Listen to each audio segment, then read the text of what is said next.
Subscribe कीजिए हमारे channel को और बेल आइकन को दबाइए हमारी लेटेस्ट वीडियो सबसे पहले देखने के लिए। जनता की आवाज में आपका स्वागत है। जी हाँ, मैं इस वक्त मौजूद हूँ रतनगढ़ तहसील की ग्राम पंचायत है पटिहारा। आपको बता देता हूँ 10 तारीख को पंचायती चुनाव होने वाले हैं और पंचायती चुनावों की बात करूँ तो 3 उम्मीदवार मैदान के अंदर, उन्हीं में से एक युवा उम्मीदवार है रामकरण मील। एक युवा टोलियों के साथ घर घर चुनाव प्रचार करने के लिए जा रहे हैं। युवा टोली इनके साथ अक्सर नजर आती है। मेरे साथ में रामकरण जी मील है, इनसे बातचीत करूंगा कि आखिर क्या मुद्दे हैं चुनाव लड़ने के, क्या कारण है चुनाव लड़ने के, क्या क्या इनको परेशानी आ रही है, लोगों के बीच में जा रहे लोगों की नब्ज टटोलने का काम किस तरह कर रहे हैं। रामकरण जी, सबसे पहले हमारे चैनल पर आपका स्वागत है। मील साहब, जय हिंद सर, वेलकम। अब चुनाव क्यों लड़ रहे हो, क्या कारण है चुनाव लड़ने का? अगर आप यूथ थे, यूथ के साथ में तो पहले ही संघर्ष करते आ रहे हो, समाज सेवा में जुड़े हुए हो, फिर चुनाव लड़ने की क्या नौबत आई सर आप? सर ये है कि चुनाव इसलिए लड़ रहा हूँ कि मेरे गांव में विकास के नाम पे एक आज धब्बा है और सभी युवा साथियों ने मेरे को मिलकर बोला कि आप चुनाव लड़ो, और बुजुर्गों ने भी बोला, काफ़ी बुजुर्गों ने जो सीनियर सिटीजन है मेरे गांव के गणमान्य हैं, उन्होंने बोला कि रामकरण तू आगे आ, चुनाव लड़। जी, इसलिए मैं चुनाव लड़ रहा हूँ। तो सर लोगों के बीच में जा रहे हो, क्या मुद्दे हैं जो उभर कर सामने आ रहे लोगों के? जैसे मैं बात करूं गलियों की, पहले मेरे को बताइए कि एक मुद्दे पे आप बात करेंगे। हाँ, गलियों की बात बताइए मेरे पहले। गलियों की ये है कि गांव में ऐसा कोई मोहल्ला नहीं है कि वहाँ साफ सुथरी गली हो, और काफ़ी गलियां तो ऐसी है जैसे लगता है कि ये हम एक गांव में से निकल के दूसरे गांव में चले गए हैं, और बैकवर्ड लग रहा है बहुत ही ज़्यादा। जी, हर गली में पानी पड़ा है, कीचड़ पड़ा है, पानी निकासी की व्यवस्था नहीं है सर? बिल्कुल ही नहीं है। तो पानी निकासी की व्यवस्था और आज से 15-20 साल से मैं ये देख रहा हूँ कि पानी की निकासी नहीं है। जैसे 15 साल पहले थी गलियां, आज भी अगर वही आप है। इस ग्राम पंचायत का प्रतिनिधित्व करते हो तो क्या करोगे ये काम? बिल्कुल करेंगे, इसीलिए मैं सभी युवाओं के कहने पे मैं ये चुनाव लड़ रहा हूँ। सर शिक्षित होने के नाते युवा आपके साथ हैं सारे, तो युवाओं के लिए मैं बात करूं, शिक्षा के मैं बात करूं, शिक्षा के प्रति पहले मेरे को बताइए। अगर आप इस गांव की छोटी सरकार आप का प्रतिनिधित्व करोगे तो शिक्षा के प्रति क्या रवैया रहेगा? शिक्षा के प्रति मेरा ये रवैया रहेगा कि जो मेरे गांव में रिटायर्ड हुए हैं शिक्षा स्तर से पहले, उनको मैं साथ में लूँगा। प्लस गांव में काफ़ी बच्चे ऐसे हैं जो बच्चे आर्थिक स्थिति के कारण पढ़ नहीं पाते हैं, और उनको मैं मेरे से अच्छी तरह सहयोग करूँगा और उनको पढ़ाऊँगा। और दूसरी बात, जो टॉपर रहते हैं, फर्स्ट सेकंड आते हैं, उनको भी मैं मान सम्मान में कमी नहीं आने दूंगा। आज उनके बारे में गांव में मैं देख रहा हूँ कोई नहीं सोच रहा है कि भाई ये बच्चा पढ़ाई में बहुत होशियार है, पढ़ने वाला है, इसका सहयोग करें मिलके हम सभी, तो ऐसा कुछ नहीं कर रहे हैं। उनके लिए भी मैं एक कमेटी बनाऊंगा, और उस कमेटी के अंदर जो भी गरीब स्तर का बच्चा होगा उसको मैं आगे बढ़ाऊंगा। जी सर, मैं बात करूं गांव की जो बिटिया है, आपके गांव के खास तौर पर मैं बात करूंगा, अल्पसंख्यक है या और है गरीबी तबके से बेटियां पढ़ाई छोड़ रही है सर, उनके प्रति क्या आप एक्शन लोगे? उनके लिए मैं एक टीम तैयार करूंगा, प्लस लड़कियों के लिए, तो उनको मैं समझाऊंगा भी, मोटिवेट भी कराऊंगा, और उनको खुद को अपने आप पे डिपेंड रहने के लिए कुछ कराटे वराटे सिखाना, और उनको मजबूत बनाने के लिए, ताकि हम किसी भी लड़कों के सामने जाए और तो डर नहीं हो कि हम कुछ भी कर सकते हैं। ऐसी स्कीम भी लाऊंगा मैं। जी, बेटियों की शिक्षा पर बढ़ावा दोगे सर? हाँ बिल्कुल सर। जी सर, मैं बात करूं गांव बड़ा गांव है, कॉलेज की व्यवस्था नहीं है, कोई सरकार के माध्यम से या कुछ और, मैं बात करूं किसी आर्थिक सहयोग से कॉलेज की प्रयास करोगे कॉलेज बनाने का? भामास मेरे गांव में बहुत बड़े बड़े भामास है, अगर वो मेरे को ज़मीन अवेलेबल करवाएंगे तो मैं पंचायत से कॉलेज लाने की पूरा प्रयास करूँगा।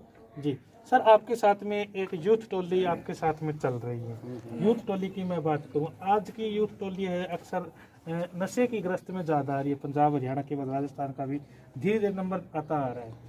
तो सर क्या कहोगे इन युवाओं को खेलों के प्रति किस तरह आकर्षित करोगे आप?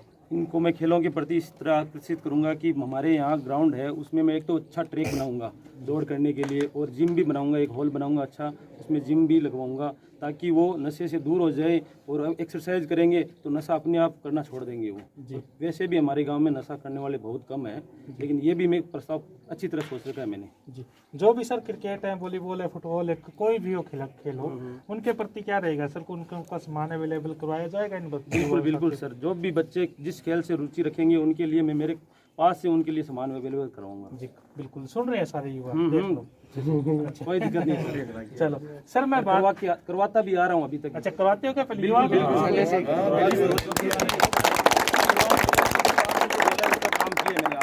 चाहे कॉलेज संबंधी हो, कुछ भी हो, कोई भी काम के लिए मेरे को बोला है तो मैंने आज तक काम किया है उनका, शुरुआत हो चुकी है। तो सर मैं बातचीत करूंगा अभी, जो बच्चे हैं आपके सामने आ रहे हैं, खेल रहे हैं, उनके जो गरीबी अभाव से देख जाए तो इनकी फुटबॉल की हैं, क्रिकेट की हैं, जो टीम बनती है, यातायात के जो साधनों से वंचित रहे, उनके प्रति क्या कहोगे सर? उनके लिए मैं यातायात की भी सुविधा कराऊंगा और जो भी किराया भाड़ा होगा मैं मेरे से अवेलेबल करवाऊंगा। मैं ये चाहता हूँ कि मेरे गांव का नाम रोशन हो, ये चाहता हूँ। सर, सार्वजनिक जगहों के प्रति आपका क्या रवैया है? जिस तरह मैं गांव की, मैं बीचों बीच की आपके गांव की भूमि की मैं बात करूं, या गांव के फ्रंट की मैं बात करूं, या अलग से फ्रंट की मैं बात करूं? देखो सर, ये है कि हमारे गांव में जो शमशान भूमि है, एक रावणा राजपूतों का शमशान भूमि है, उसमें आज गार्डन वार्डन बन रहे हैं, 2-3 बंदे वो अच्छी मेहनत कर रहे हैं। उसको देख के मेरे को लगा कि ऐसे ऐसे प्रोजेक्ट अपन सब गांव के मिलके पार्क वार्क तैयार करें, सब मिलके करें तो ऐसा हो सकता है और अच्छी हरियाली ला सकते हैं गांव के अंदर। जी, पार्क बनाने का प्रयास करोगे सर? और जो मार्केट है गांव का, उसमें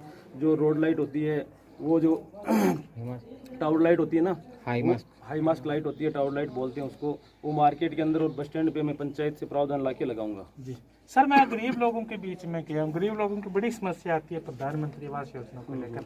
अक्सर लोग हैं जो वंचित रह जाते हैं, उन गरीबों के लिए आपका क्या प्रतिक्रिया है? इसमें ये है सर कि ये जो गरीब लोग होते हैं, उनके जो प्रधानमंत्री आवास योजना के आवास आते हैं, तो उसमें क्या करते हैं कि राजनीति के मान लो चाहे कुछ भी मान लो, उनमें अपने पर्सनल रिलेशन की वजह से जिसको मकान की आवश्यकता होती है उसको मकान नहीं मिलता है, और जो भी है उसके अच्छे घर बने हुए हैं और उसको वो मकान मिल रहे हैं। जी सर, तो मैं ये चाहता हूँ जिसको आवश्यकता है मैं खुद साथ में जाके सर्वे करूंगा और जिसको आवश्यकता है उसी को ही मकान दिलाऊंगा पंचायत। सर, गाँव के लोगों की कुछ समस्या है आवारा पशुओं को लेकर। आवारा पशुओं पर क्या नियंत्रण? आवारा पशुओं को लेकर बहुत बड़ी समस्या है हमारे गांव में। गौशाला भी है, वो भी अच्छी मेहनत कर रहे हैं गायों की, लेकिन जो खेती का टाइम आता है उस टाइम में किसान लोग बहुत परेशान रहते हैं गायों से। तो उस टाइम में जो भी चंदा होगा हर वार्ड वाइज करवाऊंगा, बाकी जो भी कम पड़ेगा वो मेरे से मैं अवेलेबल करवा के उनकी व्यवस्था करवाऊंगा। स्वास्थ्य सेवाओं के प्रति क्या देगा? स्वास्थ्य सेवाओं में जो भी हमारे गांव में स्वास्थ्य डिपार्टमेंट से रिटायरमेंट है, मैं उनका साथ में लूँगा और जो भी उनमें कमी होगी हॉस्पिटल है उसमें जो भी अवेलेबल करवाऊँगा। और लोगों के बीच में गए हो, लोगों की तरफ से कितना का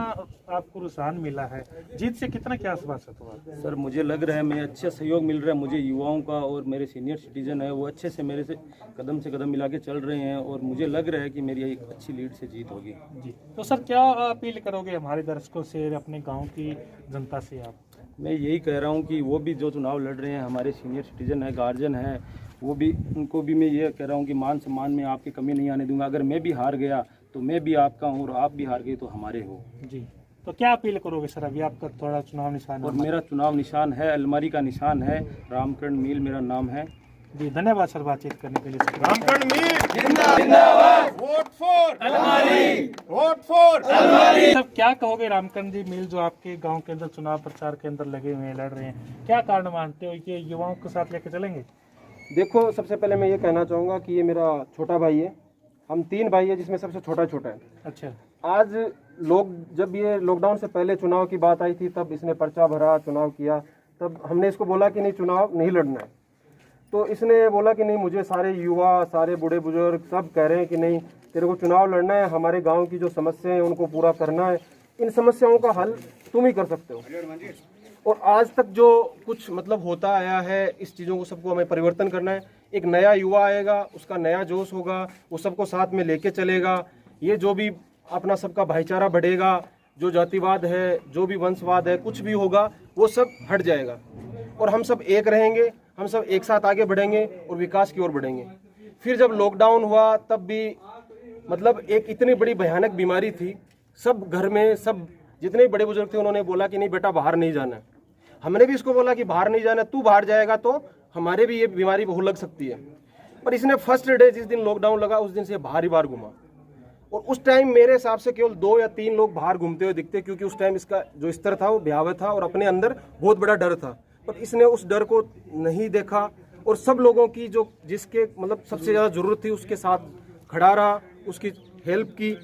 उसके बाद जब ये चुनाव आए, उससे पहले कोई सीट का ये हुआ था कि सीट कुछ अलग आएगी, तो पता नहीं था कि SC ST की आएगी, OBC की आएगी, जनरल आएगी, बट उससे टाइम कोई चुनाव का कोई मतलब नहीं था। अब जब जनरल सीट आई तो हमने ये सोचा कि भाई चुनाव नहीं लड़ना है, बट गांव के सभी लोगों ने ये बोला कि नहीं, चाहे जनरल आए चाहे कोई भी सीट आए, तुम गांव के युवा हो, तुम आज अगर आगे नहीं बढ़ोगे तो कब आगे बढ़ोगे? अगर आज आपको मौका नहीं मिला तो आगे अब कब मौका मिलेगा? और मौका हम आपको दे रहे हैं। तो सभी युवाओं ने और बड़े बुजुर्गों ने जोश के साथ इसको खड़ा किया और बोला कि नहीं तुझे चुनाव लड़ना ही है और सबको साथ लेके चलना है। अब मैं बात करता हूँ कि ये किस तरह से सबको साथ लेके चल सकता है। जैसे हमने पूछा इसको कि भाई तुम कैसे करोगे, हम सब युवाओं की मीटिंग हुई तो इसने ये बोला कि मैं हर गांव के अंदर जैसे पंच होते हैं, वो पंच क्या करता है कि भाई ठीक है एक बंदे को पंच बना दिया, वो अपना हिसाब से काम करता है। पर इसने बोला कि मेरे हर मोहल्ले में 5 बंदे होंगे, वो 5 बंदे 5 से 10 घर पकड़ेंगे, उन घरों में अपनी अपनी समस्याओं को देखेंगे कि भाई रात को दिन में कभी क्या समस्या आ रही है, और उस समस्या के हिसाब से मेरे ऊपर कोई भारी काम नहीं रहेगा, पंच के ऊपर भी भारी काम नहीं रहेगा और 5 बंदों पे भी भारी नहीं रहेगा।